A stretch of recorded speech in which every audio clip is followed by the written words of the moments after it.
Hey everybody, this is vlog 41. It is April 8th, 2013. And yes, I had no idea what date it was until I actually looked down at my at the date, time, whatever thing on my desktop to actually tell me what day it was. I think it's Monday. I'm pretty sure it's Monday. But anyway,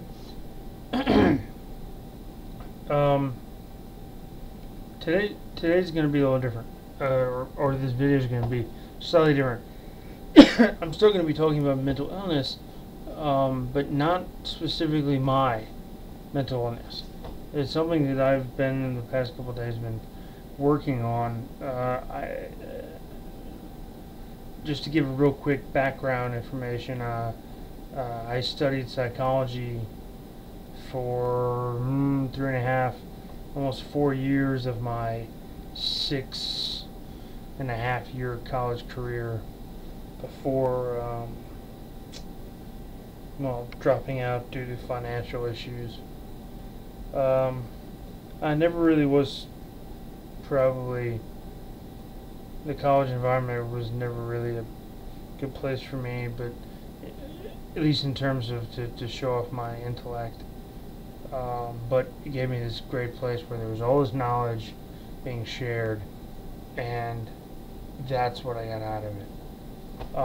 But to get straight to the issue, since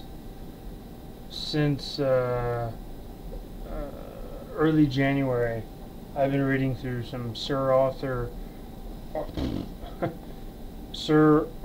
Conan Doyle. His short stories and what have you about Sherlock Holmes.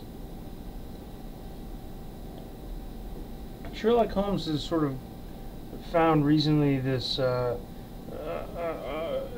increased interest in Holmes and even Doyle's work,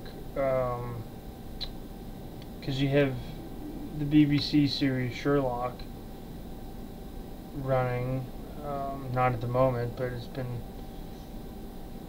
it's had 2 seasons, and then you have the movies by Guy Ritchie, with Robert Downey Jr. and Jude Law.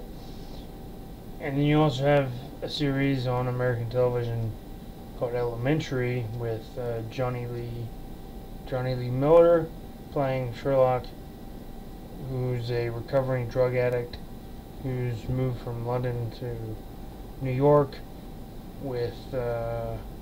and now lives with Watson, who's portrayed by Lucy Liu. And in my opinion, it's not as great as the BBC Sherlock, because Benedict Cumberbatch is fantastic, as is Martin Freeman, but still, Elementary holds its own. But the point that I was going to get at is that I had been doing research into whether or not this persona, this character that Doyle created, this Sherlock Holmes character, whether or not it's possible that there is somebody out there with deduction skills, detective skills even, that could do what Sherlock was doing. So I did some research, which is the first time I've done some serious research on a topic in quite a while. I'm not going to say back to my college days, because I spent plenty of time researching topics on military history for years. Not only that, but I have this quirky fascination with quantum physics, or physics in general. Uh, but anyway, back to Sherlock and a possible mental disorder. Someone like Sherlock, this how he acted supposedly in Doyle's short stories and novels resembles today of someone who's within the autism spectrum disorder area. Uh, Basically, the closest thing you get to it would be um, Asperger's syndrome or Asperger's disorder. Uh, Someone who is very keen on what seems to be insignificant details, but yet can determine many things from simple or what most people would figure to be insignificant. Um, so I've done research, and I'm not done yet, because I mean, like I said, I started this a couple of days ago. Ever since I started reading Sherlock Holmes stories again, now that I'm older, with a mental illness, I've found there's certain things that Sherlock does, and I'm like, those are traits of a mental illness. And like I said, the closest thing would be Asperger's. Now, to relate this to a more American audience, I'm sure most people are familiar with the television series which was on Fox called House, MD. Dr. Gregory, it followed Dr. Gregory House, who was a I can't even say that word, a a diagnostician. I can't even say that word.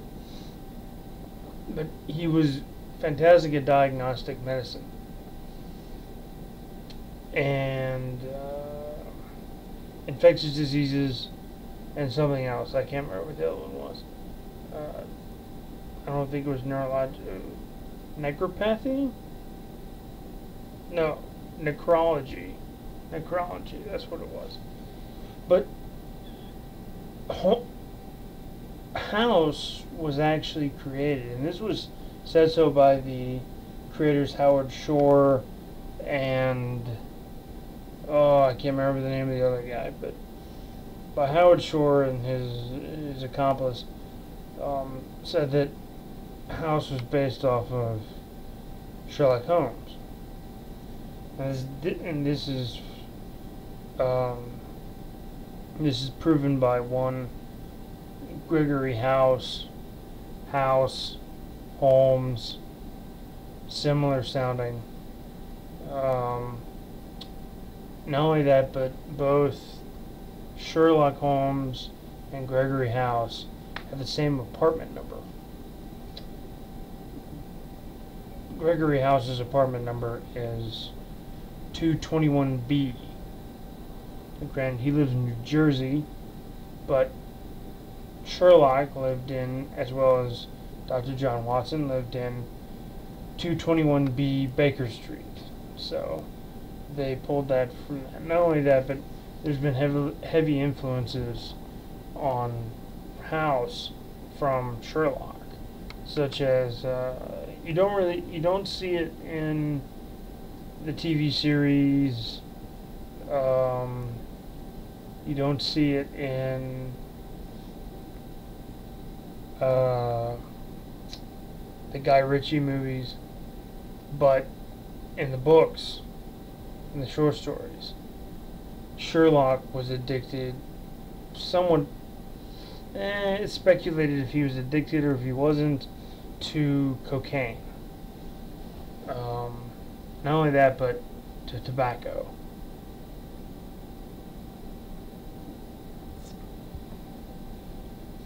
And that was the one thing that even back then, uh, John Watson was, being a doctor, he knew the negative effects of cocaine, even though his partner was using cocaine. And you can place that mirror image on top of House and say, well, instead of cocaine, House was addicted to Vicodin, which he said in so many words helped him, solve cases, because it took his mind off the pain in his leg. So I've been doing research, and like I said, write some stuff down. I wanted to make a vlog about it because, like I said, it's not my mental illness, but it's my interest in mental illnesses across the board. So I may not be talking about my own issues at the moment, which, if you want to get a quick update, really the only big thing is my mind has been running, it's been churning away, so this whole bit of research has helped because it's given my mind something to do other than destroying itself or causing me some sort of issues, whether it be nightmares or hallucinations, visual, auditory, or what have you. It's something to focus on. And only happens every once in a while, so, I take the relief when I can get it. So, but that's what I've been doing, and it's fun, because that's one thing that I remember from college that I never really had a problem with. I never had a problem researching something, or or looking at different journals. Before my history major, I was a psych major, so reading journals about psychology, even now, they're easy to pick apart to me because I learned how while I was in college.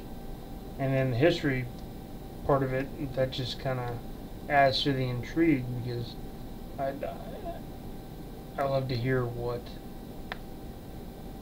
things were true back when whatever I'm studying or researching, what it was then, and approximating of what it is now.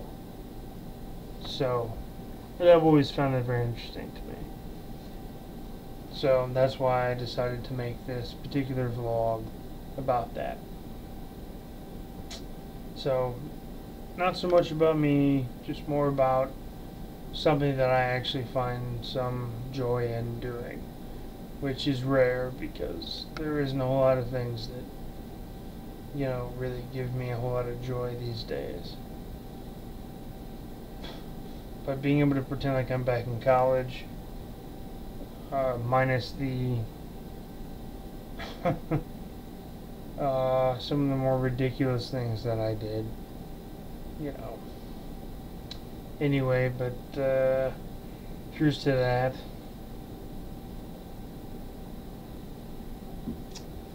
Anyway, just wanted to update you guys on how things are going and what I've been up to. It's basically researching and being a total nerd. So, which doesn't really change anything from any other day of the week, year, month, whatever. So anyway, we're just about hitting 15 minutes here, so I'm gonna stop it because this is just yeah. So I guess I'll catch you guys later. Take it easy and be safe.